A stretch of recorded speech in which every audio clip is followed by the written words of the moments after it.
Hey everyone, welcome back to the last part of this student management system using Python. In this video, we are going to learn how to update students. After that, we will learn how we can export the data from this tree view into an Excel file, and then we'll see how we can exit from here. So if you see this original project, here I have added the styling to this tree view. This ID column is decreased and the text is in the center position. Also, if you notice, the background color is changed, the text font size is increased, and also if you notice, the rows, the gapping between the rows is also increased. So we will see how we can do all these things. Okay, so if you see this student table, here we created this student table, right? And here we provided the headings, some text. After that, I will be changing or updating the columns. Okay, so I'll write a student table dot column method, and to this column method will pass the column name. And column name, if you remember, we have defined with these names, right? So ID column name is ID, the name column name is name, and so on.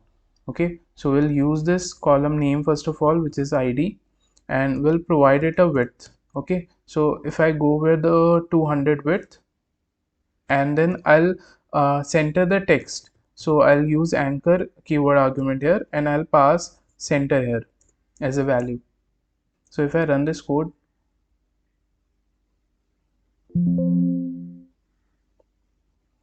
so once I show students, you can see the changes here, right? Actually, the width is not changed, so we'll decrease the value from 200 to something else like 50.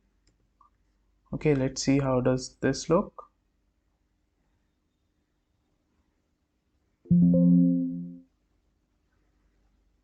Yeah, so you can see the size is decreased here. Okay, and the text is in the center now. Same thing you can do with others, like if you want to put this name text in the center, you can provide anchor and center as a value. Okay, and if you want to increase the width of this column, you can do that too.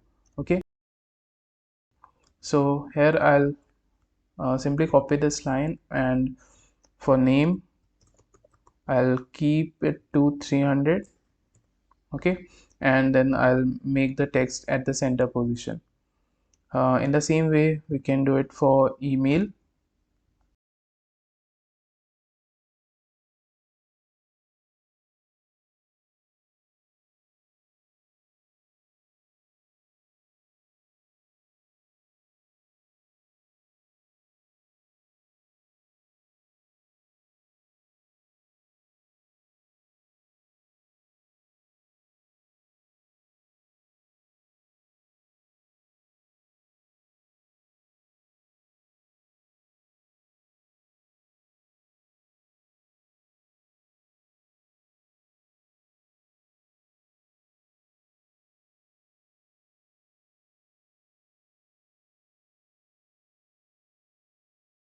That's it. So now if I run it,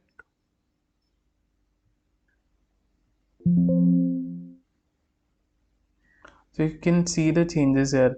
The ID column is decreased to 50 width, then name is increased to 300, and then we have mobile. Okay, email address, then we have address, there's gender, date of birth, added date, added time. Okay, so it's up to you, like what value you want to choose. Let me just decrease email and then address to 300 only. I think 400 is too much. So yeah, that's it. Now in order to change the background color of your tree view or the text color, we will be using style class. So that style class we can access with the help of ttk. So ttk dot style, and we'll create its object so that we can access method of this style class in order to provide styling to our tree view. Okay, so here I'll use this object style, and then we'll configure our Treeview. So firstly, what we need to configure, we need to provide in the form of a string. So we'll configure our Treeview. So I'll pass Treeview here. After that, what you want to change here, like for example, I want to change row height. I want to provide some gapping between the rows. So I'll write row height equals to 35 or 40, whichever value you want to choose. You can check how does it look. Okay, so if I'll run,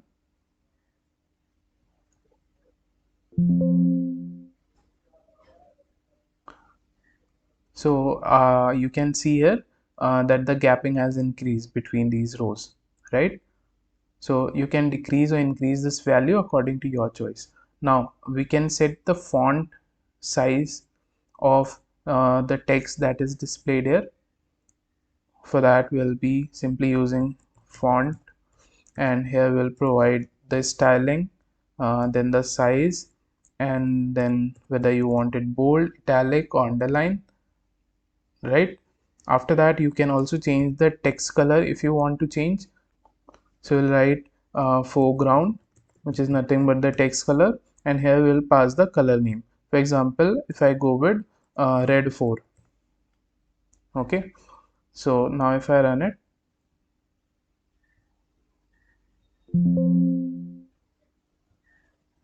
so you can see the color is changed to red 4 and the font is also changed here. Okay, so now let's see how we can change the background color. So here we'll mention background and then the color name. So for now let me just go with yellow just to show you, but I'll keep everything as white only, a combination of black and white. So yeah, this is how it looks. Okay, now if you want to change this field color, so this is known as field where my mouse pointer is right now. Okay, we can change it too. So that is known as field background.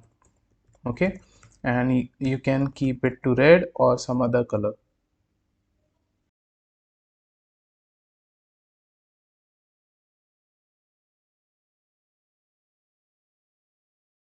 Yeah, so this is how it looks.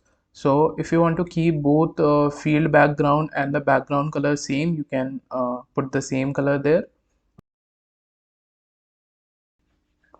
So instead of background yellow and field background red, I'll change both the values to white.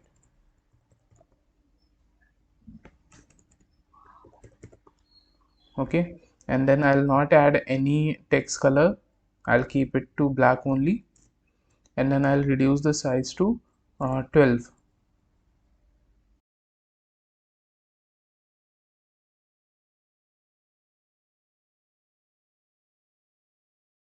So this is how it looks. Okay, and after that we can also change the font of this heading. Okay, Treeview heading. So we can change the text color, font size. So let's see how we can do it. It will be done in the similar way. So we'll simply write style dot configure, and firstly what you need to configure, so we'll be configuring Treeview dot heading. Okay, and after that you can simply provide the font to the heading. So I'll keep it to 14,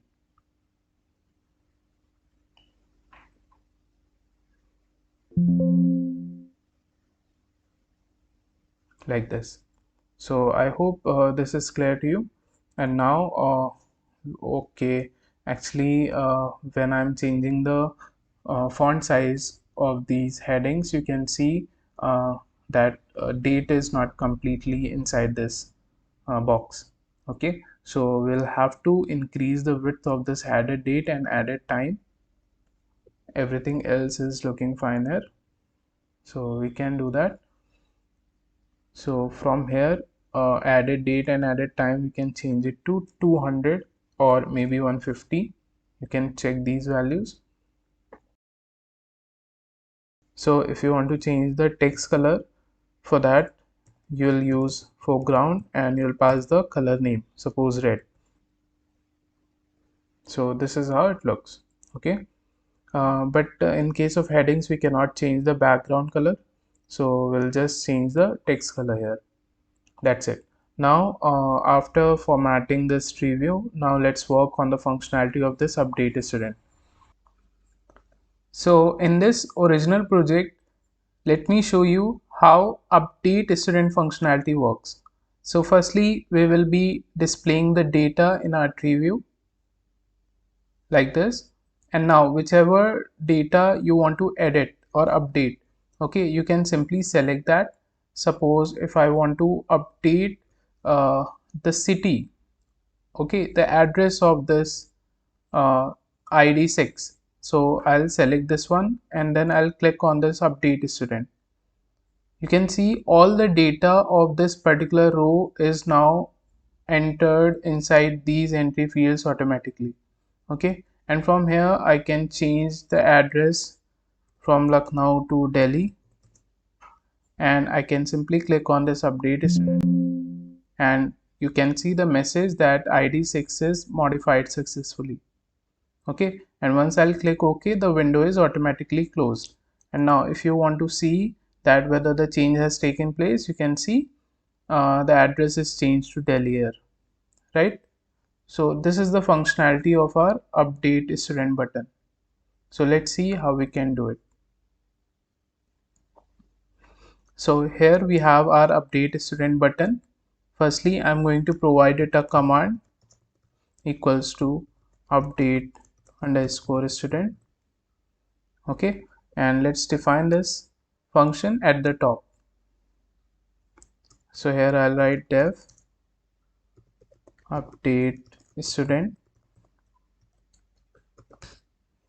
Okay, so firstly we need to see the GUI window, just like we saw in this search student, right, and also in add student. So the same window we will be using here. So what we can do, we can simply copy this code from here.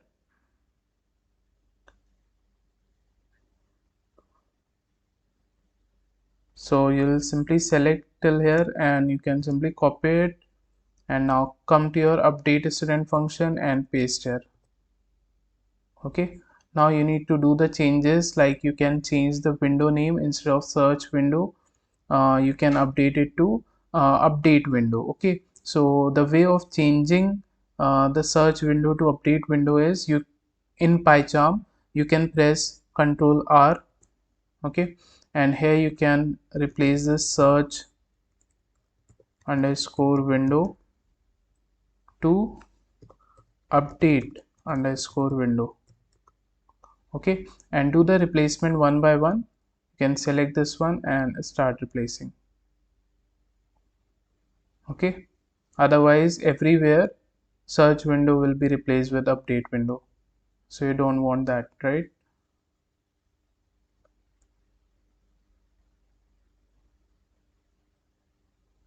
Okay, so once your window name is updated, after that, for now we can just ignore this command from here. Okay, and instead of search text in this button, will update to update text. Okay, then the search student button will be changed to update student button. Okay, everything else will remain as it is. So now if I'll run it, and yeah, we can also change the title. So let's change it to update student. Yeah, that's it. Now if I run it, so let me connect with the database. So if I click on this update student right now, you can see we are getting this window, right? And it's similar to our search window and add window, right? Now what I want, that once I show student, so here I have these 4 students. Suppose if I want to update this first row, so I'll select this, and once I click this update student, I should see all these row data in these entry fields. Okay, I hope you are getting it. So what we can do, let's see. So just after creating our GUI window, okay, what we can do, we can call one function of this student table. So student table dot focus. So this will give us the indexing that we can store in some variable indexing. Okay, and with the help of indexing we can get the content, right? So what we'll do, we'll write a student table dot item, and to this item we'll pass the indexing, and this will give us the content. Okay, now let me just print both indexing and content so that you can see what is there inside these variables. So if I run it,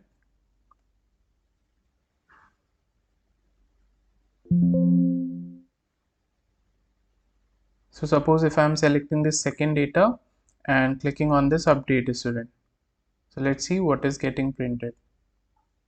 So you can see the ID, this is nothing but the indexing, okay, of the second data that we selected. Okay, this is getting printed here. Next we are printing the content, right? So content is nothing but this dictionary, and we are only interested in this value key and this list value.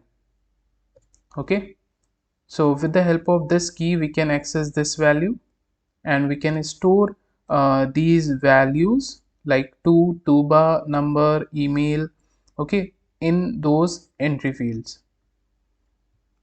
So firstly let's uh, access the value with the help of this key. So I'll write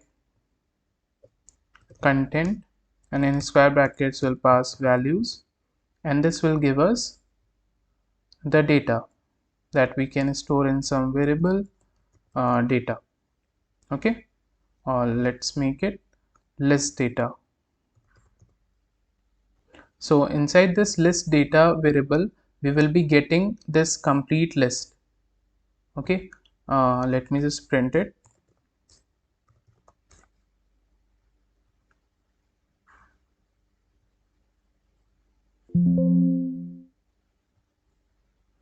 Suppose if I am selecting first data,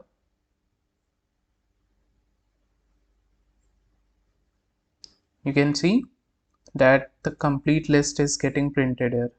All right, I hope this is clear. Now I want to insert this first element in ID entry field, this second element in name entry field, this third one in mobile entry field, and so on. Okay, so I'll write ID entry dot insert, and at the 0th index we'll insert this list data, okay, and we'll pass the index of the first element, which is 0, right? So this one will be inserted in your ID entry. In the same way we'll insert name inside this name entry. So this is at index 1, we'll pass index 1 here, and then we'll insert phone number. So phone entry dot insert, and at this starting position we'll insert this list data third element, okay, which is at index 2. So this way we'll do it for all the entry fields. So let me do it quickly.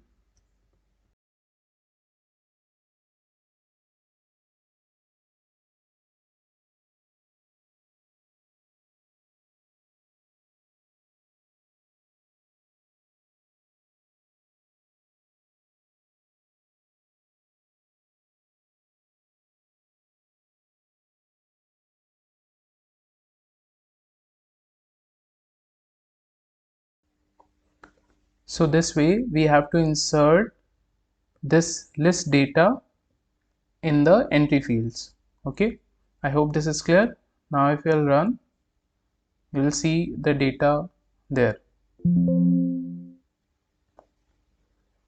Let me try this third data. So you can see all the details are inserted here.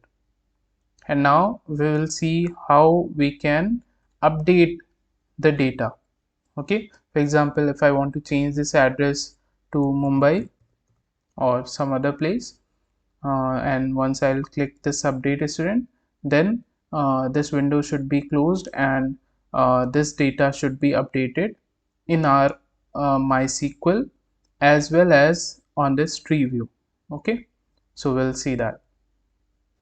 So firstly, we will see how we can update the data in MySQL. Okay, so you can open your command line client, and you can simply use your database. So use,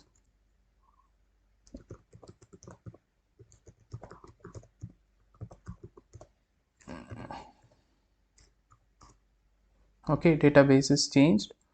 Now we can simply display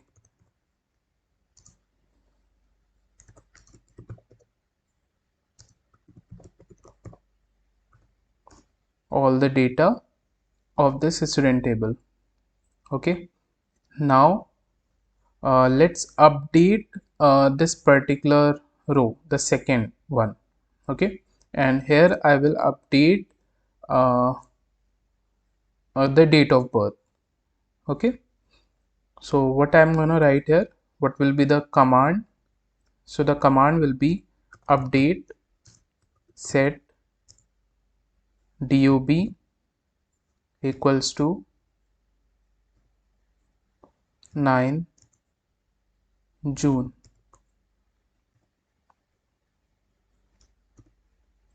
Okay, so if you'll write this much only, then it will simply update all the date of birth rows to 9 June.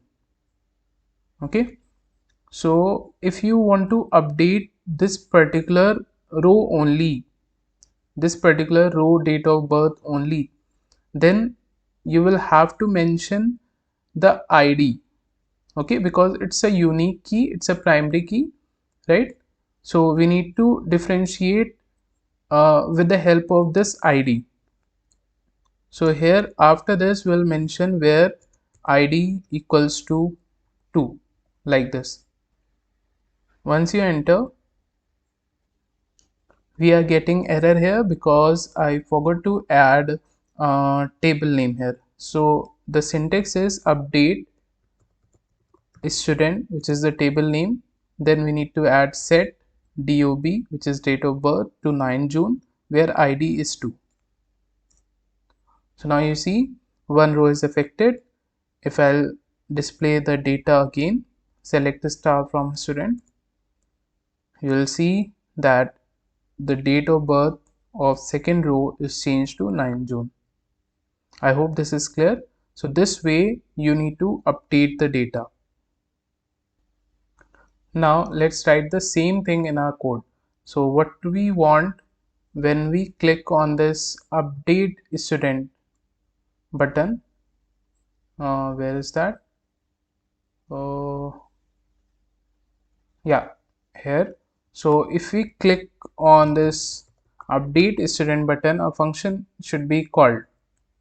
Okay, update data, and now let's define this one.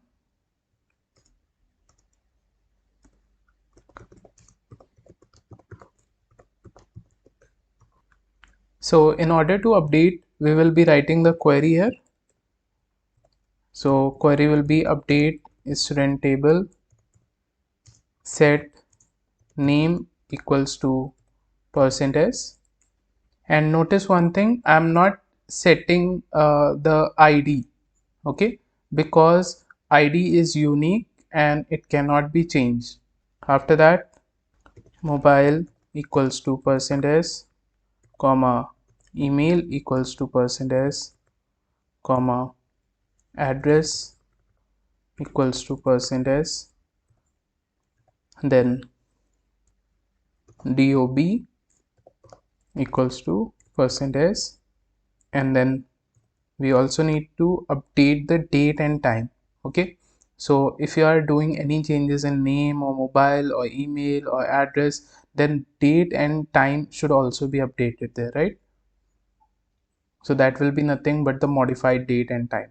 Okay, so we'll mention date equals to %s, comma, time equals to %s, like this.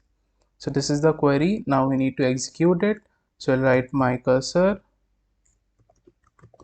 dot execute and we'll pass this query, and after that we need to pass a tuple where we need to mention the entry fields.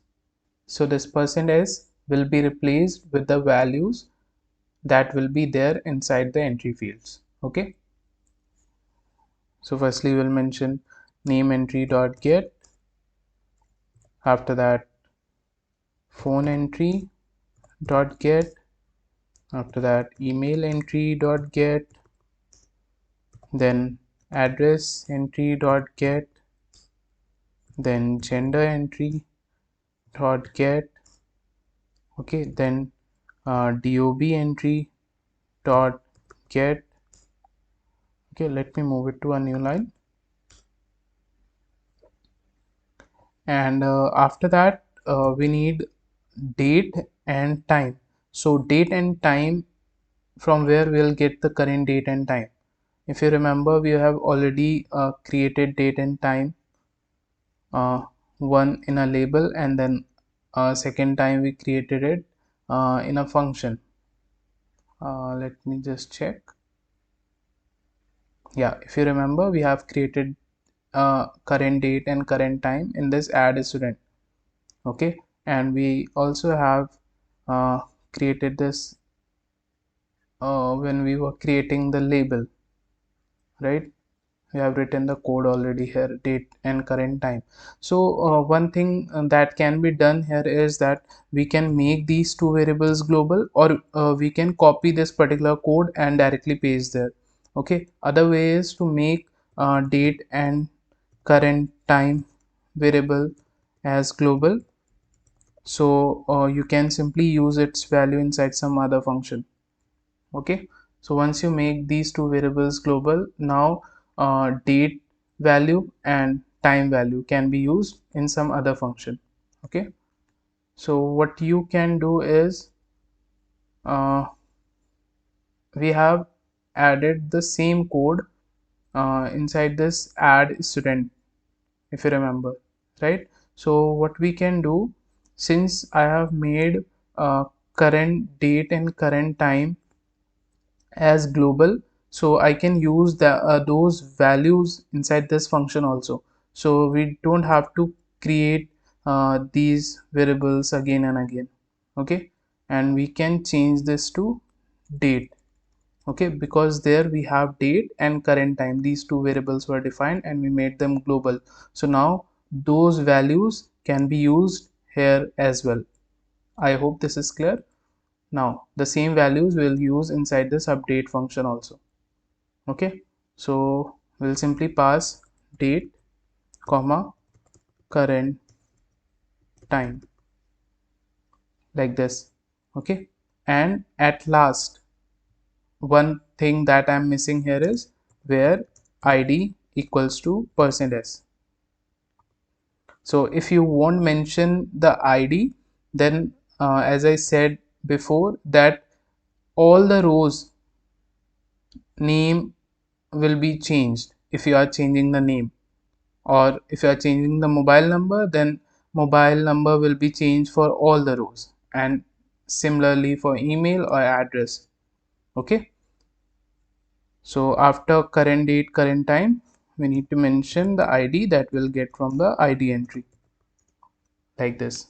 Okay, so all these %s will be replaced with these values that we'll be getting from the entry fields. I hope this is clear.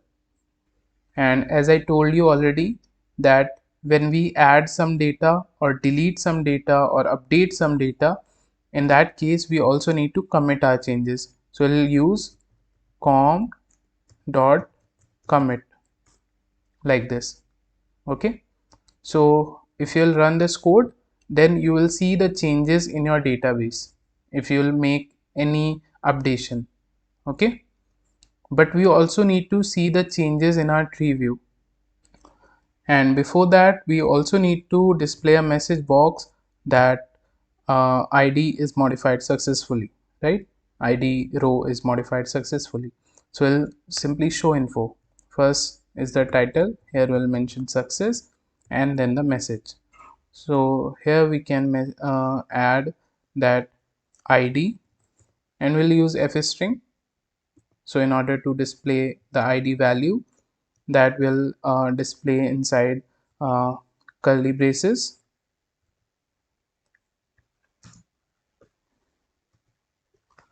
Okay, and we'll get the id from the id entry like this. So I'll write message as id suppose 5 is modified successfully. Okay, now after seeing this message, the next thing is that you want to simply close this window automatically, right? Because your updation has taken place, right? Your data is updated, so you can simply close the window, and the way is you just have to write update window dot destroy, and your window will be closed.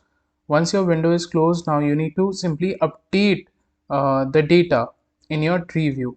Okay, because right now you just updated in your MySQL, you also need to display the updated data in your tree view. So you already know how to do it, we have already done it before. So let me show you how to do it. If you see this show student, it's the same thing. So we can simply call this function there. Okay, what this will do, this will fetch all the rows firstly. Okay, and it obviously it will fetch all the updated rows. Okay, and then we'll simply delete the previous old data, and then we'll insert the updated data. Okay, so we'll simply call this show student function here after closing our window like this. Now let's run.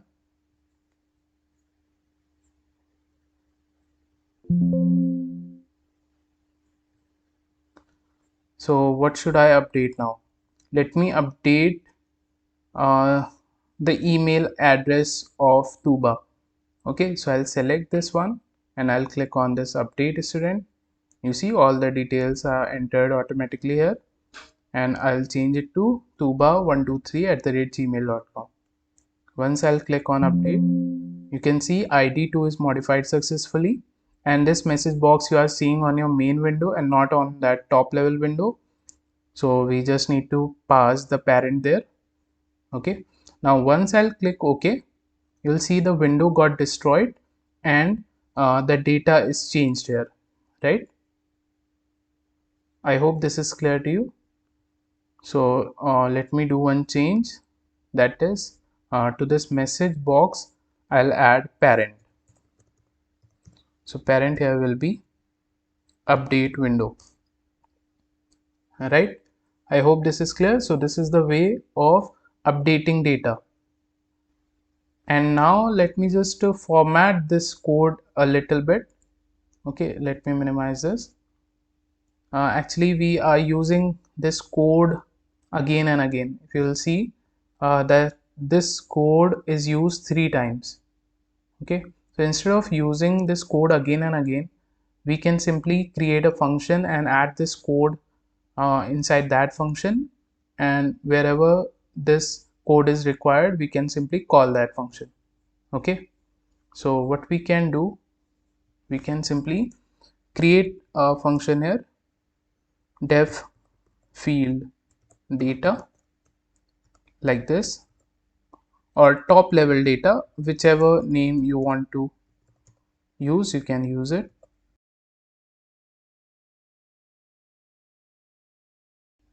And now inside this function I will be adding this complete code. So you see this same code is repeated in search button and add button. So let me first show you. So if you see this search button, here also we have the same code. Okay, then to this add student, here also we have the same code, right? So this is not required, like we can optimize this code. So what I'm going to do, I'm going to copy this code from here. Actually, I'm going to cut it from here. So I have cut it. Now let me just paste it here like this.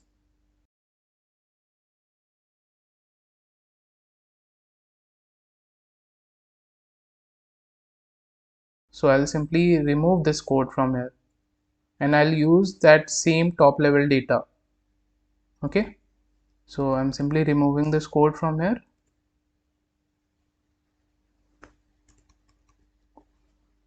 Now in the same way, I'll remove it from this add student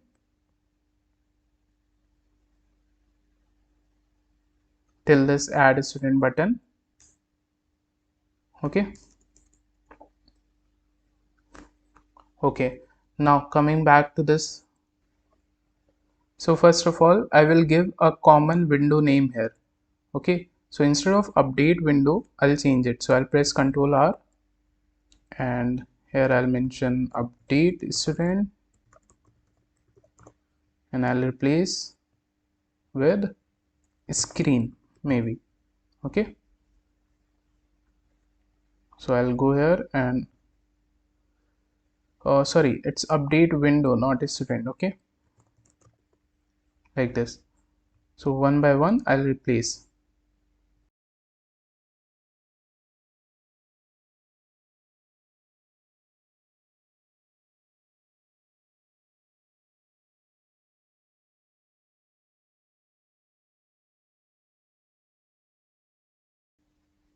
So here I have updated everywhere, update student to screen.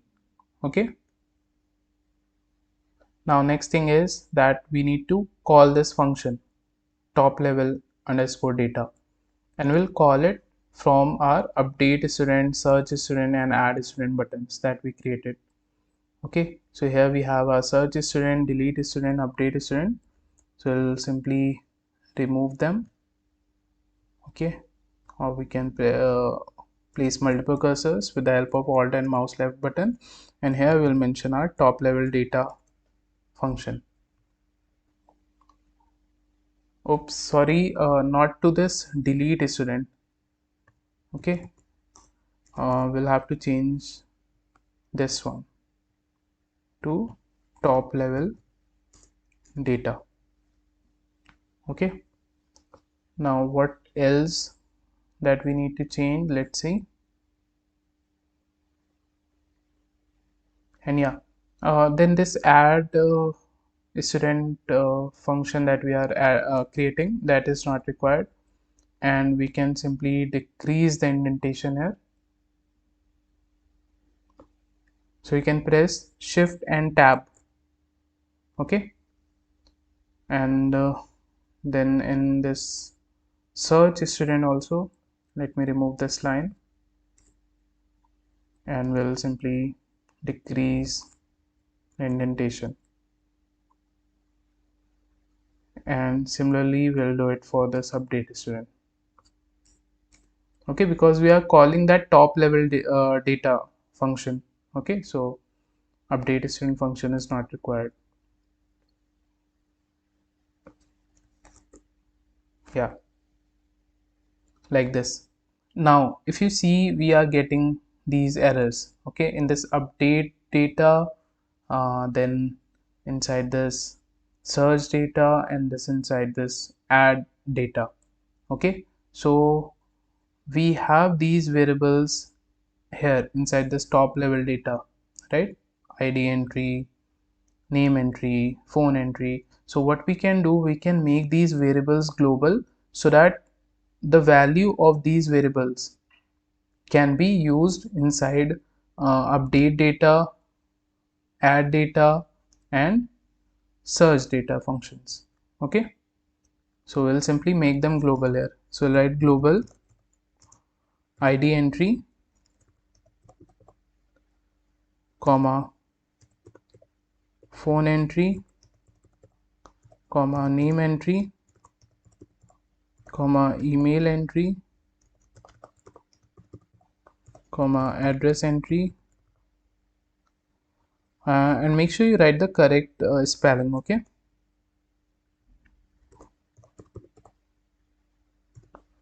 Okay, so id entry, then name entry, phone entry, email entry, address entry, gender entry, dob entry. Okay, so gender entry, and then we have dob entry, like this. I hope I have not missed any. Yeah, so now you can see the error is gone, and you are seeing the error here, update window, but update window variable is changed to screen, so we'll pass a screen variable here. Okay, and you are seeing this red line because the screen variable is defined inside this function top level data, so we'll have to make this screen variable global as well, so we'll make it global. Now you can see the error is gone from here. Okay, and we don't have to destroy update window, we have to destroy screen window, right? After that, we'll take care of this code a bit later. Okay, which is used to insert data inside your update window. Okay, so we'll apply some condition here, and everywhere else if you see, now we don't have any error. Okay, and if I run now,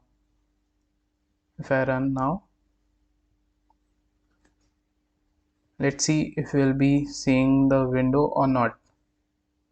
But before that, we are getting the error here. So what I'm going to do, I'm going to select this and we'll be providing indentation. Okay, because it has to be inside this update data, this thing. Okay, for now let me just run it.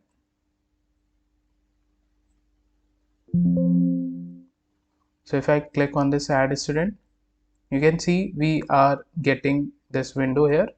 Okay, but here we have some issues like this update student title. Okay, so title has to be according to the window, like if I'm opening the add window, so the title should be add student.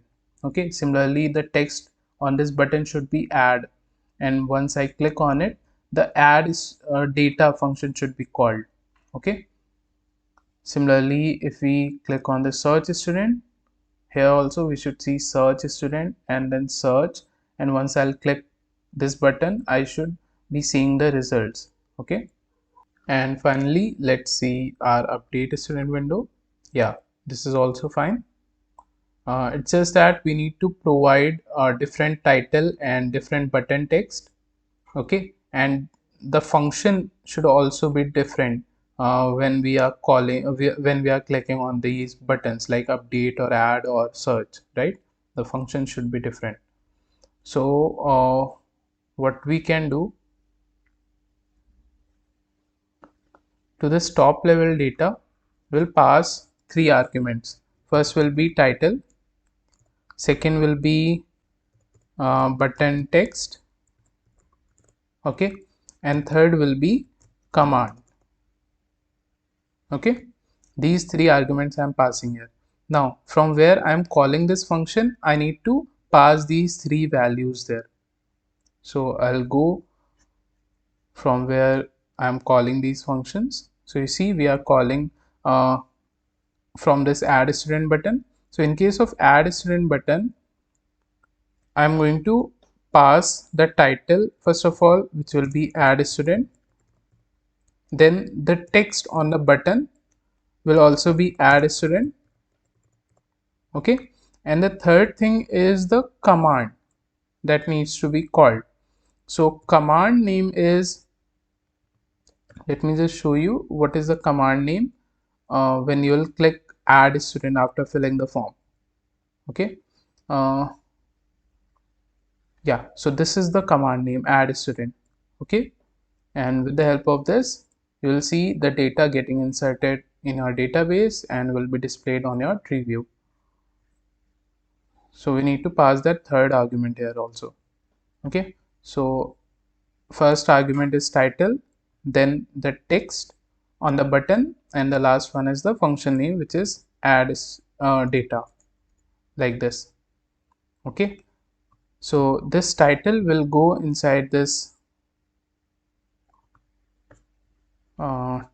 title.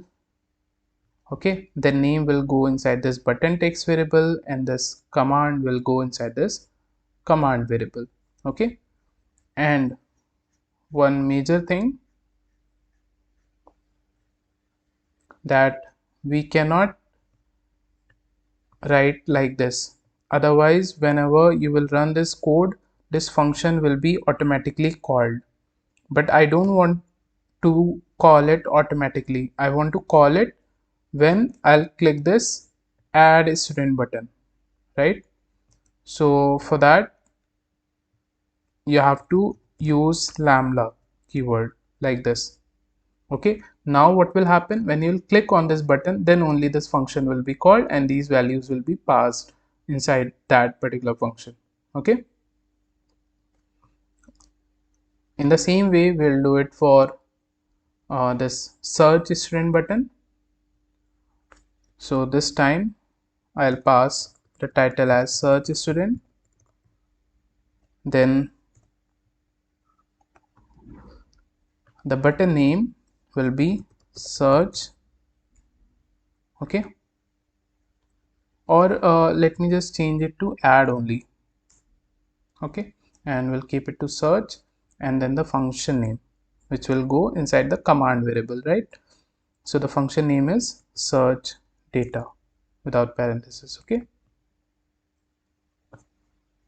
and the last one is update. So, and yeah, don't forget to add lambda keyword here. So lambda keyword, and then inside parenthesis we'll pass the title, which will be update student. Okay, then the text on the button, which will be update, and the third thing is the function name, which is update data, like this. Why I'm seeing error here? Okay, actually this parenthesis has to be at the end, like this. All right, now coming back to this function, so title will go inside this title when you will click add student button. Okay, so inside this title you will get add student, inside this button text you will get add, and then inside this command you will get add data.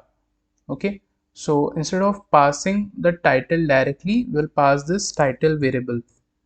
All right, then instead of adding the text as update, we'll pass the variable, which is button text.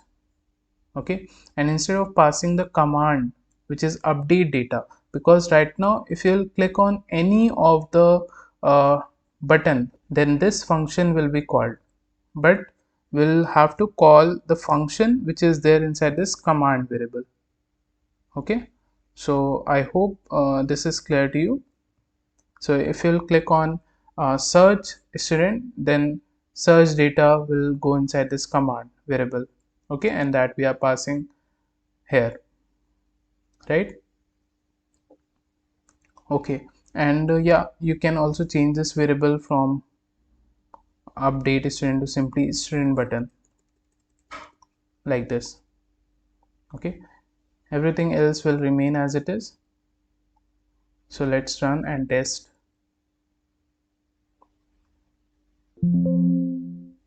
So if I'll click on add student, you can see three arguments are passed there. So first is this title, so title is changed, then the text on the button is changed, and the third one is the function.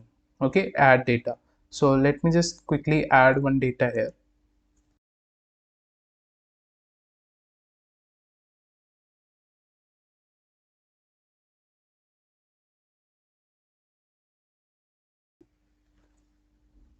So now once I'll click add student, okay, I'm getting some error. Let's see what is that. It says add window is not defined. Okay, so this error we are getting at line number 140. So let's see. Yeah, so here you can see the parent is still add window. We need to replace it to screen variable like this. Okay, I hope there is not any other error. Let me just check once. Actually it is showing, you can see the red thing here. It is showing that there are some errors. So if you see at line number 128 there is some error. Yeah, here also we need to change the parent to screen. Then at 140, from here you can see. Okay, yeah, we need to change it to screen. Yeah, now everything is fine. We can run it again.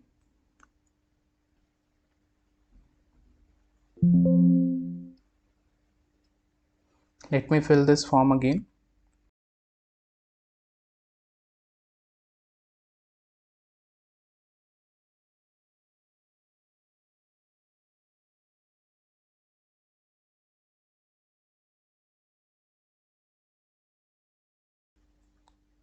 So now if I click on this add student, you can see data added successfully. Do you want to clean the form? So yes, I want to clean the form. Oh, our data is not getting displayed here. Why is that? So actually we need to reduce the indentation for this code. Okay, it has to be at this level, try and accept level. Okay, so this was the issue. Let's run and see.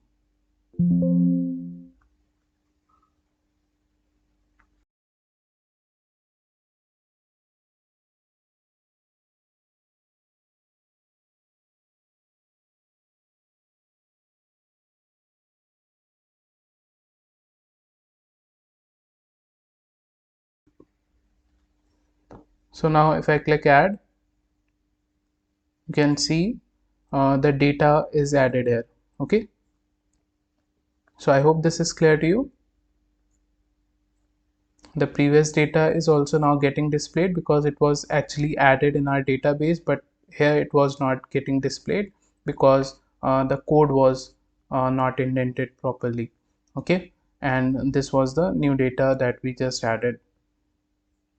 I hope this is clear. So this way we'll add the data, so it's working perfectly fine. And now let's see if we are able to search a student or not. So I'll search based on the ID. So just now I added this 19. So you can see we are getting that particular data. Okay, let me just search based on gender. So you see these are the females. Okay, so this is also working fine. Now next is let's see if we are able to update the data. So I'll update this one and I'll change the phone number here. Okay, we are not able to see this data here inside these entry fields. Okay, so I understood why is that. I hope you also understood, because if you go to the update data function, yeah, here we need to add this code after we have created our top level window, right? So we'll cut this code from here. This code is not required inside this update student function. Okay, it is required here. So after the window is created, then that particular data should be inserted in the entry fields, right? So this is that code. But if you will add this code directly here, then it will happen for all the three buttons, right? This code will work for all the three buttons, that is add, search and update. So what we can do, we can apply a condition here, that uh, if title if title equals to update student, okay, update student, or you can check the other thing like button text. So if title or button text or command is for update student, then we want to execute this code only, right? So we'll provide indentation like this. So if title is update student, it means you have clicked on update student button, right? Let me just check the spelling that I have provided there for update student, because it's case sensitive.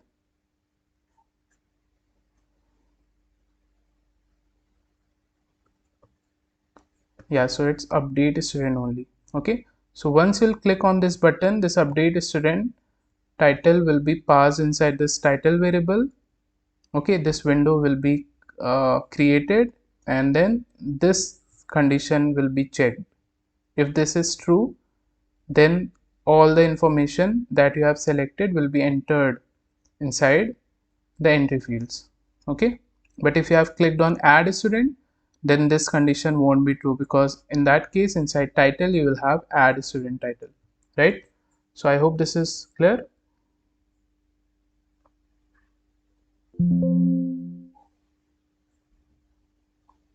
So let me update this data again, and this time you see we are getting the data. Let me change the mobile number to some other number.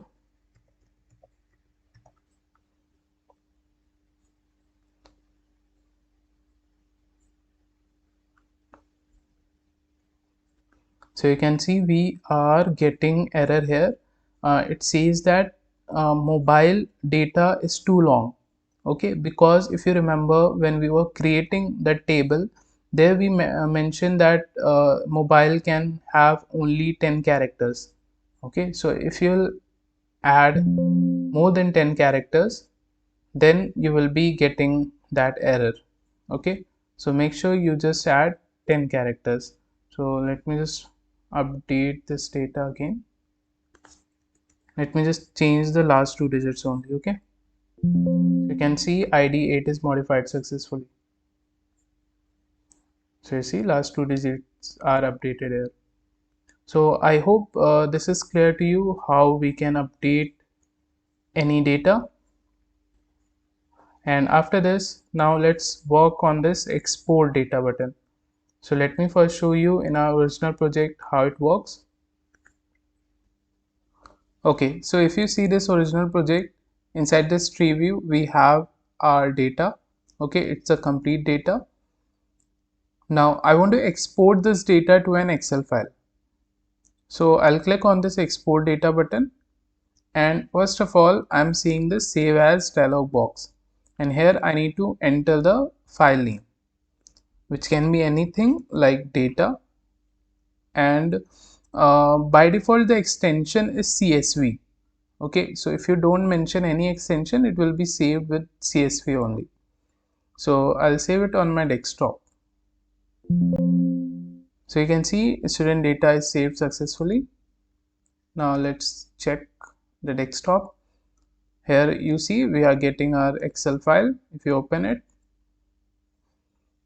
you can see we are getting the data here, right? So let's see how we can do it in our project. So firstly, we will be providing a command to this export data button. So I'll pass command equals to export underscore data. Okay, and now let's define this function. So I'll go at the top, and here we'll write def export underscore data. So when we are clicking on this export data button, first thing we are seeing is the save as file dialog box, right? So in order to see our file dialog box, we need to import it. So just like we imported ttk message box, in the same way from tkinter we will be importing file dialog. Okay, now inside this function we can use this module file dialog dot ask save as file name method. Okay, and to this method we can pass the default extension of your file. Default extension equals to .csv. Okay, so .csv is nothing but the Excel file. All right, so what this ask save as file name method will do, it will give you the path or the URL, okay, of whatever file name that you will be entering there. Okay, and I can print this URL here. So if I run it,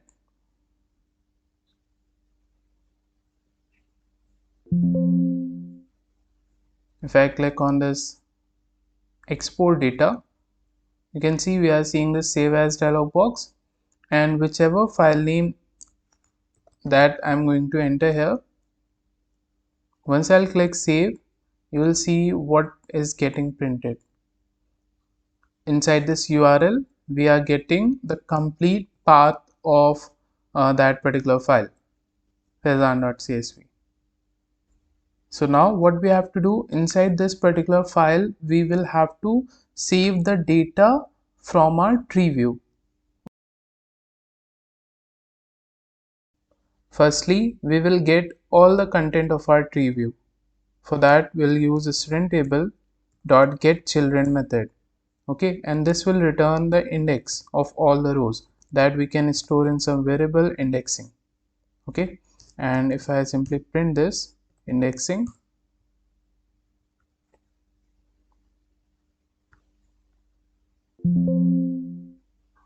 so if on this tree view nothing is there, and if you try to click on this export data,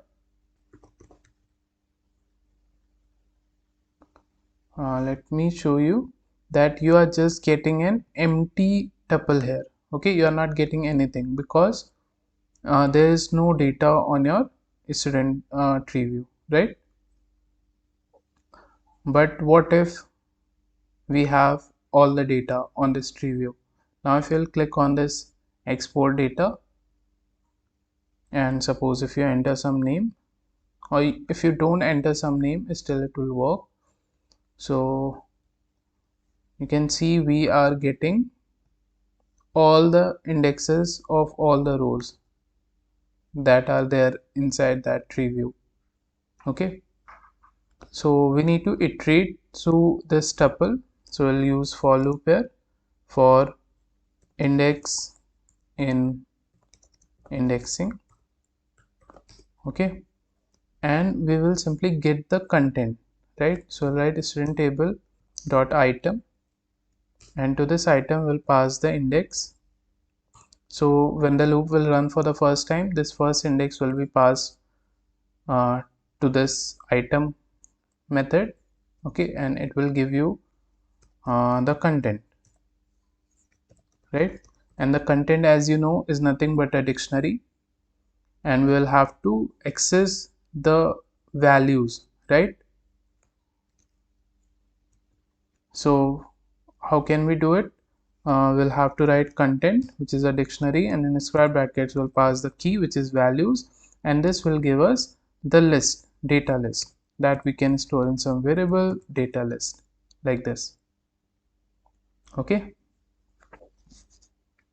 so suppose when this loop will run for the first time, we will get first row data inside this data list variable, right? Let me just print it so that you will understand it better.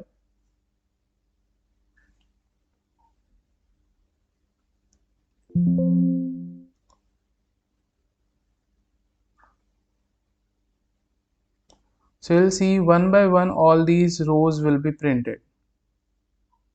right? And each row is in the form of a list. Okay, so what I'm going to do here, instead of printing, I'm going to create a new list here. Okay, and I'm going to store all these lists inside that single list. I'll tell you why I'm doing this.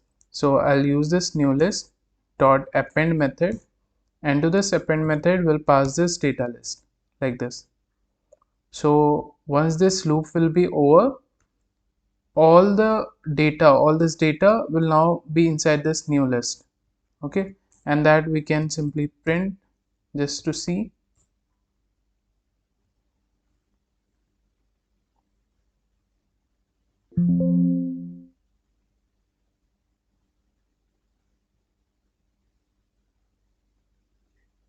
So you can see now there is this single list only. Inside the single list only we have all the list, right?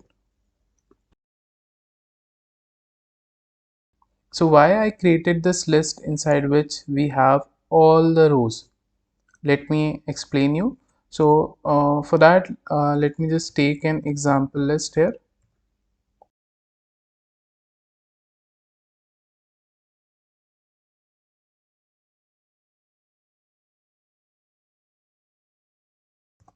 Suppose this is the list. Okay, so to convert this list in the form of a rows and columns, okay, we'll be using one external module which is pandas. Okay, so what you guys have to do, just go to your terminal, and there you need to install pandas. So just simply write pip install pandas and hit enter.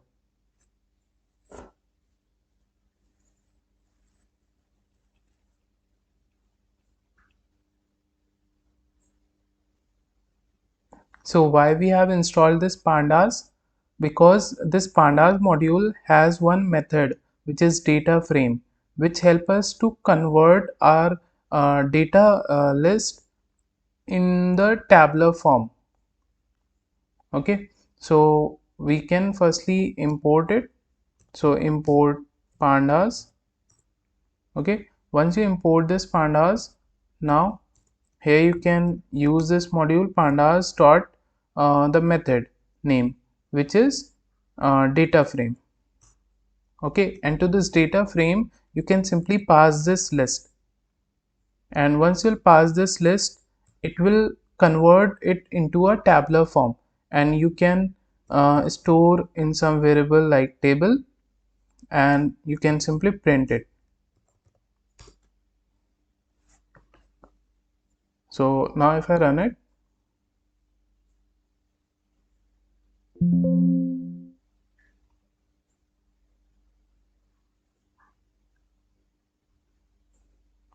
so you can see that this data frame method of this pandas module has created this list in the form of a table, right, where we have columns and rows. Okay, so in order to store some data into an Excel file, we'll be requiring the data in the tabular form. So that's why we are using this data frame module. Okay, so but we don't have to use this list. We have to actually use this new list that we have created, inside which we have the complete data of our tree view. Okay, all the rows are inside that only. So we will pass that here, new list. Okay, and there is one more argument here, which is columns, like what column headings should be there. So by default, if you see, the column heading is 0 here. Okay, but I don't want this 0 to be the heading. I want some headings, like I for ID column the heading should be ID, for name column the heading should be name, and so on. Okay, so I'll create one list here, and I'll pass ID, name, mobile, email, address, gender, and then DOB, like this. So now if you want to print this table, you can do it. So let's run.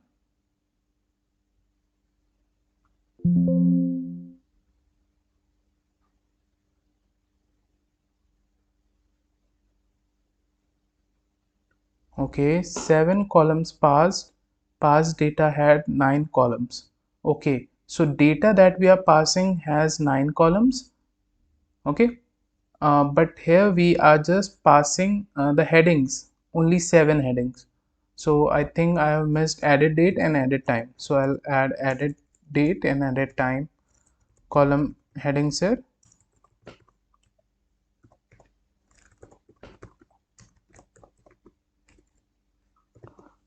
like this. Now let me run it again.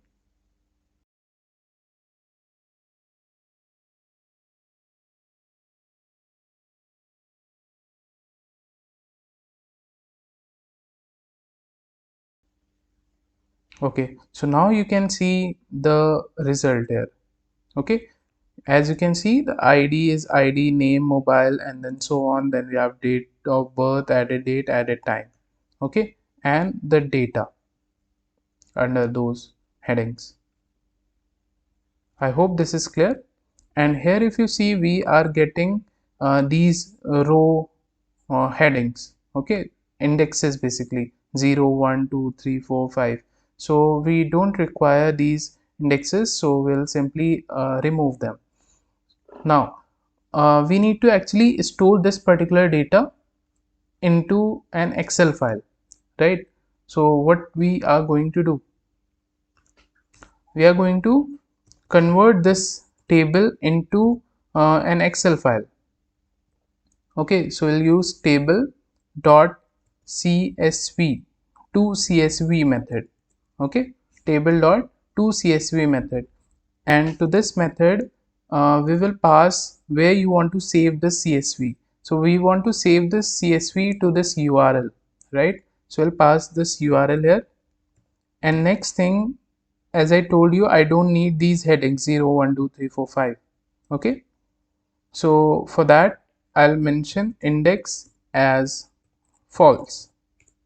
If you won't mention index as false, then you will be seeing these 0 1 2 3 4 5 indexes. Okay, and if you'll mention this index assigned false, then you won't see these values. All right, and once your data is saved, after that you just need to display a message box. So message box dot show info, title will be success, and the message will be data is saved successfully. Okay, and yeah, that's it.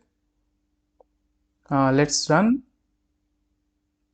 and check if our data is getting saved or not. So this time, instead of saving the complete data, let me just filter this data.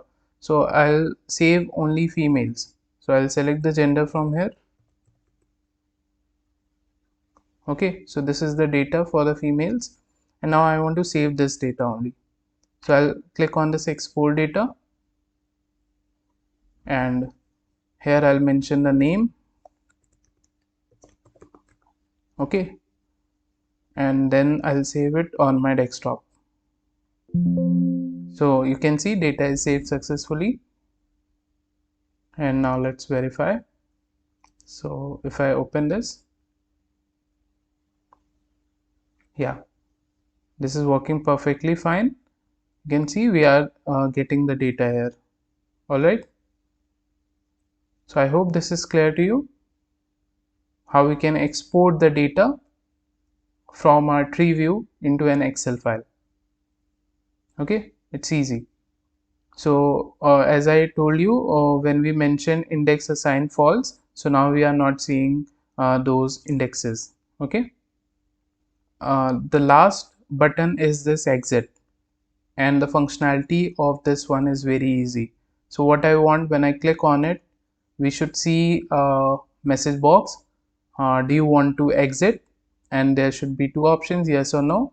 And if we click no, nothing should happen, and if we'll click yes, this window should be closed. Okay, so let's quickly do that. So firstly, I'm going to pass command to that exit button. Here we have our exit button. I'll write command equals to I exit. Okay, and let me define it at the top. Def I exit. So here we'll display message box, right? So we'll write message box dot ask yes no. Okay, and here first thing is the title. So title will be confirm, and then the message. So message would be, do you want to exit, question mark. Okay, so if you'll click on yes option, it will give you true value that I can store in some variable, and if you'll click on no, it will give you false value, and that will also be inside this result only. So I can check that if result variable value is true, it means you want to exit. So if you want to exit, then what we should do, we should simply close our window, main window. So main window name is root, right? So we simply want to destroy our root window. So we'll write root dot destroy. Okay, and if you will click no, so we'll simply go to the else part, and in the else part I'm simply going to pass, I won't do anything. All right, so now if I run it, so if I click on this exit, it says do you want to exit. If I click no, nothing will happen, but if I'll click yes, this window is getting closed. So yeah, that's it for this last part. I hope you have learned something. I hope I was able to explain you things. Do like this video, and also mention in the comment section that I have finally completed this project. Okay, I'll be very happy to see that. I just want to see how many of you complete this project. Okay, so I hope this will be helpful. If you are a fresher, you can add this project to your resume. So yeah, that's it. Thank you for watching.